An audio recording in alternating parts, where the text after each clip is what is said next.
Bill, thank you. Some corporations in the private sector say they are working towards an equitable economic recovery. This comes a year after the death of George Floyd, when many companies responded with statements and promises.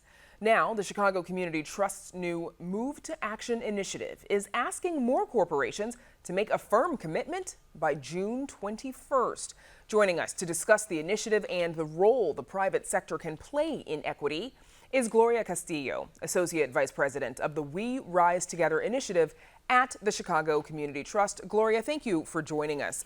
So the Trust has given examples of commitments to achieving equity in 3 areas: workforce development, strengthening Black and Latinx businesses, and neighborhood investment.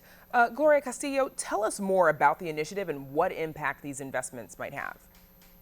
Well, first, thank you so much for having me on. The 525 Move to Action is an initiative that aligns with the what we call the moonshot at the Chicago Community Trust, our 10-year mission to close the racial and ethnic wealth gap. And this specific initiative is taking a collaborative approach to an equitable economic recovery. As context, coming out of the COVID recession, we want to make sure that we are inclusive of the Black and Latinx communities in ways that we have not seen prior recessions.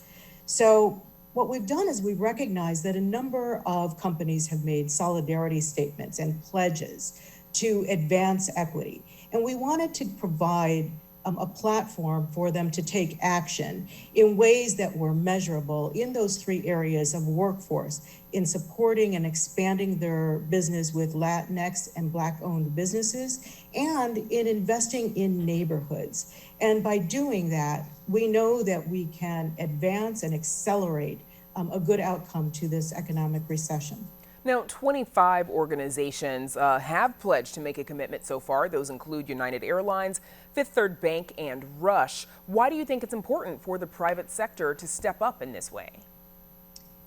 Well, what we know, first of all, is that the private sector is deeply invested in our region. And so they want to see a healthy region. We've seen over the last several years that we have lost some population, that some of our economic indicators have lagged.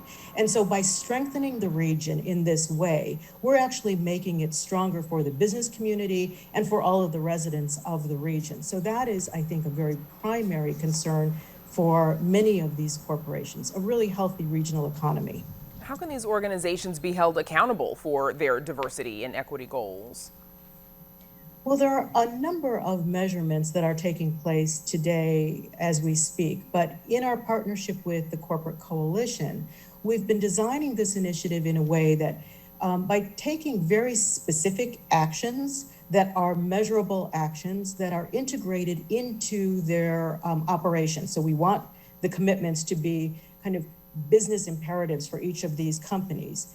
We will begin to collect the data, and we will be reporting out the data in an aggregate form in the next year. So the 525 Move to Action, you should expect to hear from us again in a year with the outcomes of the first year of this. And then we will continue year over year to measure the outcomes of the commitments.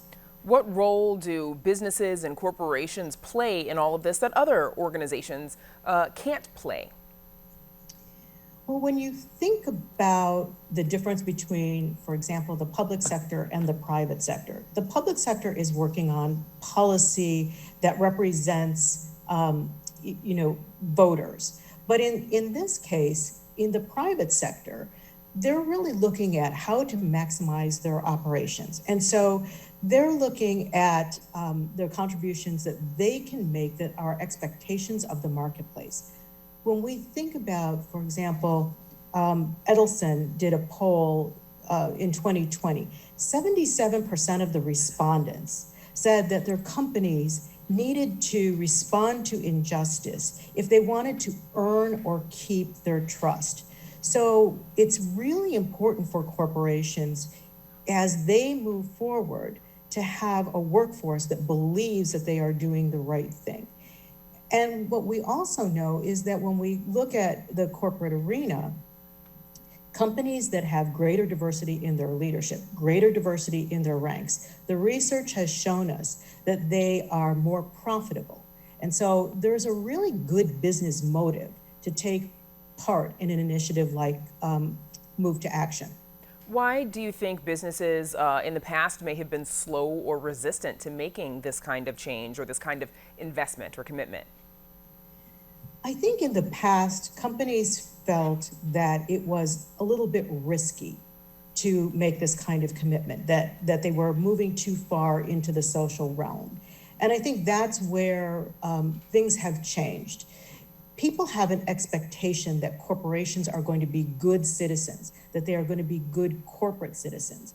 And sometimes that means standing up when you see injustice. You represent as a corporation all of your employees, all of your stakeholders, your investors, your relationship with your customers, your relationships with your business partners. They are all affected by the positions that you take. And so now it becomes less of a risk and it becomes more of a business imperative to take a stand. Okay, something I'm sure we'll all be keeping an eye on going forward. My thanks to Gloria Casillo, the Chicago Community Trust, for joining us.